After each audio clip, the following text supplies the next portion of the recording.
নতুন বছরের প্রথম সাপ্তাহিক ছুটিতে কুয়াকাটায় বেড়েছে পর্যটক সমাগম। এ নিয়ে জানাতে কুয়াকাটা সমুদ্র সৈকত থেকে যুক্ত হচ্ছেন সহকর্মী জসিম পারভেজ। জসিম, জানাবেন যে কুয়াকাটায় পর্যটক সমাগম কেমন দেখছেন, মোটেলগুলোর কি পরিমাণে রুম বুকিং হয়েছে?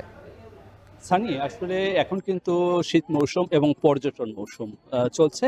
সে কারণেই কিন্তু এখানকার যে উপকূলীয় অঞ্চল এবং দেশের বিভিন্ন স্থানের যে শিক্ষা প্রতিষ্ঠান রয়েছে সেগুলো বন্ধ রয়েছে এবং যে সকল শিক্ষা প্রতিষ্ঠান এবং সরকারি বেসরকারি প্রতিষ্ঠানের অনেক মানুষ এসেছেন কুয়াকাটা সৈকতে।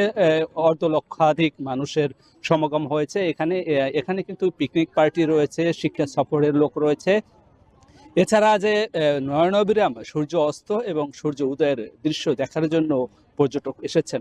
এক কথা বলা যায় যে মানুষের ঢল নেমেছে এই কুয়াকাটা সমুদ্র সৈকতের প্রায় ৩০ কিলোমিটার এলাকা জুড়েই কিন্তু পর্যটক ছড়িয়ে ছিটিয়ে আছে। তীব্র শৈত্যপ্রবাহ রয়েছে, তারপরেও কিন্তু অনেক পর্যটক শীতকে উপেক্ষা করে সমুদ্র স্নান করছেন এবং একই সঙ্গে যে এখানকার যে বিচে যে ছাতা বা বেঞ্চি রয়েছে সেখানেও কিন্তু অনেকে রোদে গা ভাসিয়ে নিচ্ছেন। আবার অনেকেই কিন্তু এখানকার যে স্পিড বোট এবং ট্রলার যুগে তারা গভীর সমুদ্রে জেগে ওঠা যে চর বিজয় রয়েছে সেখানে ছুটে চলছেন এবং সেখানকার নয়নাভিরাম দৃশ্য উপভোগের জন্যই সেখানে ছুটে যাচ্ছেন।